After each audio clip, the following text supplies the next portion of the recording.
Hi everybody. आज हम बात करने वाले हैं related substances calculation in pharmaceutical substances. हम रिलेटेड सब्सटेंसेस बोलते किसे हैं? रिलेटेड सब्सटेंसेस में इंप्योरिटी क्या होती है, इंप्योरिटी प्रोफाइल क्या होता है, डिग्रेडेशन प्रोडक्ट्स क्या होते हैं और क्लासिफिकेशन ऑफ इंप्योरिटीज। इंप्योरिटीज को कितने टाइप में क्लासिफाई किया गया है, ऑर्गेनिक इंप्योरिटीज क्या होती हैं, इनकी ओरिजिन क्या होती है, इसमें कौन कौन सी चीजें इंक्लूड होती हैं, इनऑर्गेनिक इंप्योरिटीज क्या होती हैं, इनकी ओरिजिन क्या होती है और इसमें कौन कौन सी चीजें इंक्लूड होती हैं, सॉल्वेंट्स कौन कौन से होते हैं और इनकी ओरिजिन फार्मास्यूटिकल सब्सटेंसेस में कहां से होती है, इनकी टॉक्सिसिटी का क्राइटेरिया और कंट्रोलिंग कैसे होती है, ये जानने वाले हैं। एनालिटिकल प्रोसीजर्स के सिलेक्शन का क्राइटेरिया क्या होता है, रैशनल क्या है, रिपोर्टिंग और कंट्रोल ऑफ इंप्योरिटीज और degradation products in pharmaceutical substances, इसका रैशनल यानी कि साइंटिफिक बेस क्या है, प्योरिटी कंटेंट या डिग्रेडेशन प्रोडक्ट की रिपोर्टिंग का क्राइटेरिया क्या होना चाहिए, लिमिट्स फॉर इंप्योरिटीज और डिग्रेडेशन प्रोडक्ट्स हम कैसे डिसाइड करते हैं, क्वालिफिकेशन ऑफ इंप्योरिटीज या डिग्रेडेशन प्रोडक्ट क्या होता है, क्वालिफिकेशन की जरूरत इंप्योरिटीज या डिग्रेडेशन प्रोडक्ट्स में क्यों पड़ती है, कौन कौन से फैक्टर्स हैं जो इंप्योरिटी प्रोफाइल्स के स्पेसिफिकेशन की सेटिंग में कंसीडर किए जाते हैं, करेक्शन फैक्टर क्या होता है, रिलेटिव रिस्पांस फैक्टर कहाँ यूज होता है, रिलेटेड सब्सटेंसेज यानी आरएस की कैलकुलेशन कैसे करते हैं, ऑर्गेनिक कंपाउंड्स क्या होते हैं, इनऑर्गेनिक कंपाउंड्स क्या होते हैं, स्पेसिफाइड इंप्योरिटी क्या होती हैं, आइडेंटिफाइड इंप्योरिटीज क्या होती हैं, अनआइडेंटिफाइड इंप्योरिटीज क्या होती हैं, ये जानने वाले हैं। तो आइए शुरू करते हैं related substances in pharmaceutical substances.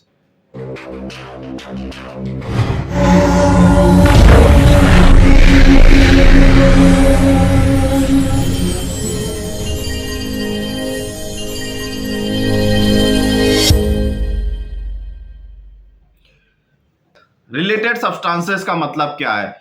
Related substances, यहाँ पे हम सब्सटेंसेस की बात कर रहे हैं, फार्मास्यूटिकल सब्सटेंसेस की। तो फार्मास्यूटिकल सब्सटेंसेस से रिलेटेड वो सब्सटेंसेस जो उस मेन सब्सटेंस से डिफरेंट हो और उससे जुड़े हुए हो। रिलेटेड मतलब रिलेटिव मतलब फार्मास्यूटिकल सब्सटेंस से रिश्तेदारी, फार्मास्यूटिकल सब्सटेंस से रिश्तेदारी का मतलब उससे लिंक्ड जो सब्सटेंसेस उस फार्मास्यूटिकल सब्सटेंसेस में मिलते हैं उसे हम बोलते हैं रिलेटेड सब्सटेंसेस। यहाँ पे हम एक्सट्रानियस मैटर की बात नहीं करेंगे, एक्सट्रानियस मैटर हो जाएगा गेस्ट, लेकिन रिश्तेदारी में मतलब जहां से उसकी ओरिजिन हुई है और जहां तक उसका जनरेशन हुआ है उसके बीच में उसका जिन जिन चीजों से लिंक है उसे बोलेंगे हम रिलेटेड सब्सटेंसेस। तो रिलेटेड सब्सटेंसेस में आएंगे इंप्योरिटीज या इंप्योरिटी प्रोफाइल और degradation product.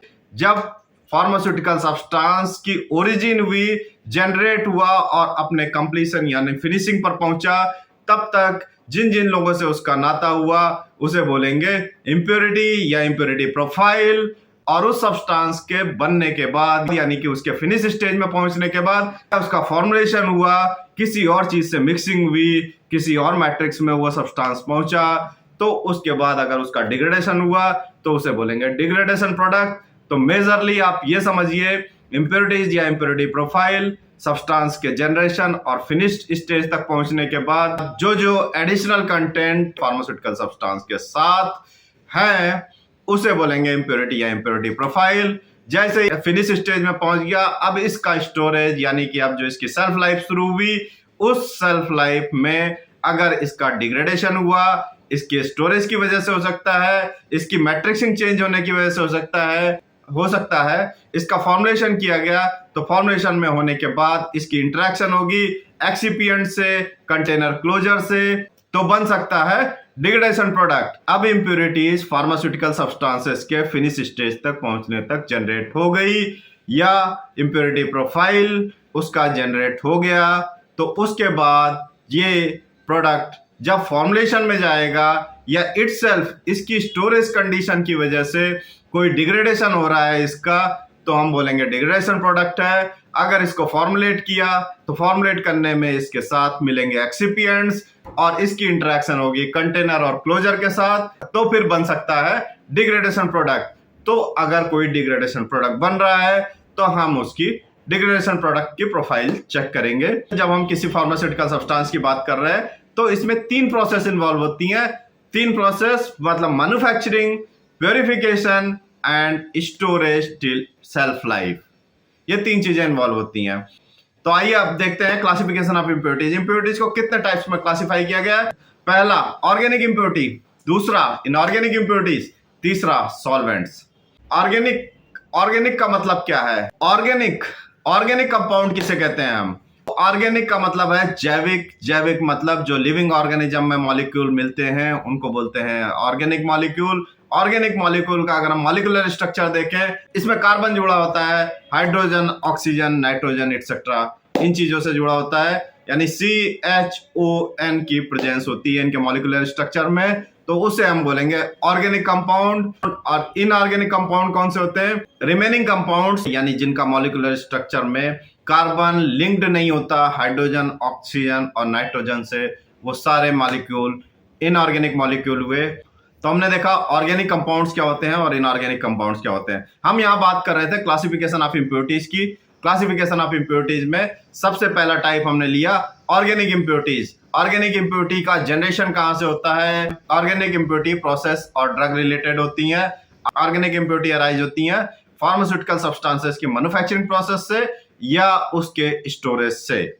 Organic impurities identified भी हो सकती हैं, अनआइडेंटिफाइड भी हो सकती हैं। ऑर्गेनिक इम्प्योरिटीज में क्या क्या चीजें इंक्लूड होती हैं? स्टार्टिंग मटेरियल मतलब जो मटेरियल हम यूज करने वाले हैं इस मैन्युफैक्चरिंग प्रोसेस में, उन्हें हम बोलेंगे स्टार्टिंग मटेरियल। अगर हमने मैन्युफैक्चरिंग प्रोसेस शुरू की है तो ये एक सीरीज होती है, एक चेन होती है, स्टेप्स होते हैं।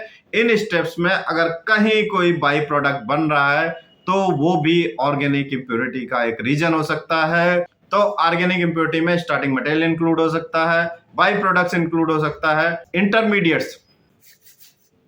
जब हम किसी फार्मास्यूटिकल सब्सटेंसेस की सिंथेसिस करते हैं या मैन्युफैक्चरिंग करते हैं तो ये कई स्टेप्स में होती है। उन स्टेप्स में कई सब्सटेंसेस बनते हैं जिन्हें हम बोलते हैं इंटरमीडिएट। तो वो इंटरमीडिएट भी फाइनल सब्सटेंस में ऐड हो सकते हैं ऑर्गेनिक इम्प्योरिटी के रूप में। डिग्रेडेशन प्रोडक्ट्स भी ऑर्गेनिक इम्प्योरिटीज के रूप में कंट्रीब्यूट कर सकते हैं फार्मास्यूटिकल सब्सटेंस में। फार्मास्यूटिकल सब्सटेंस में जो हमने रीजेंट इसकी मैन्युफैक्चरिंग में यूज किए, जो कैटालिस्ट यूज किए, जो लिगेंड्स यूज किए, वो भी फाइनल कंपाउंड में ऑर्गेनिक इम्प्योरिटीज के रूप में कंट्रीब्यूट कर सकते हैं। तो हमने देखा ऑर्गेनिक इम्प्योरिटीज में कौन कौन सी चीजें इंक्लूड है? Starting material, by products, intermediates, degradation products, reagents, ligands या कैटालिस्ट। अब दूसरा इनऑर्गेनिक इम्प्योरिटीज। इनऑर्गेनिक इम्प्योरिटीज में derive from manufacturing process, normally they are known यानी आइडेंटिफाइड। क्या क्या चीजें इनऑर्गेनिक इम्प्योरिटीज के रूप में फार्मास्यूटिकल सब्सटेंस में हो सकती हैं? Reagent, ligands, catalyst. Heavy metals contribute कर सकते हैं as an inorganic impurities in pharmaceutical substance. Inorganic salts, other materials like filtrate, charcoals etcetera. तो हमने देखा है इनऑर्गेनिक इम्प्योरिटीज में क्या क्या चीजें इंक्लूड होती हैं। इनऑर्गेनिक इम्प्योरिटीज में इंक्लूड है reagent, ligands, catalyst, heavy metals, inorganic salts, other materials like filtrates, charcoal etcetera. Impurities का तीसरा type solvents either organic liquid और इनऑर्गेनिक लिक्विड में contribute as residual part, means residual solvent. जब हम किसी pharmaceutical substance की synthesis या manufacturing करते हैं तो इसमें सॉल्वेंट्स यूज करते हैं हम, या तो वो ऑर्गेनिक होगा या इनऑर्गेनिक होगा। ऑर्गेनिक सॉल्वेंट यूज किया तो रेजिडुअल सॉल्वेंट के फॉर्म में वो रह सकता है फाइनल सब्सटेंस में। इनऑर्गेनिक सॉल्वेंट यूज किया तो इनऑर्गेनिक सॉल्वेंट रेजिडुअल फॉर्म में यानी रेजिडुअल सॉल्वेंट के रूप में फाइनल सब्सटेंस में रह सकता है। अब इनकी टॉक्सिसिटी नोन होती है, तो selection of appropriate control of solvent हम डिफाइन कर सकते हैं जो कि बेस्ड होगा route of administration of the drug, dose of drug and duration of treatment. इस पर ये वीडियो बहुत लंबी होने वाली है तो इस वीडियो को यहीं पे खत्म करते हैं और अपनी अगले आने वाली वीडियो में हम आरएस में यूज होने वाले टेक्निकल टर्म्स और आरएस की कैलकुलेशन कैसे करते हैं ये बताने वाले हैं। उम्मीद करता हूं रिलेटेड सब्सटेंसेस की कैलकुलेशंस के लिए जिन बेसिक कॉन्सेप्ट्स की आपको जरूरत थी वो बेसिक कॉन्सेप्ट्स आपके माइंड में क्लियर हो चुके हैं। तो मिलते हैं अपनी अगली वीडियो में।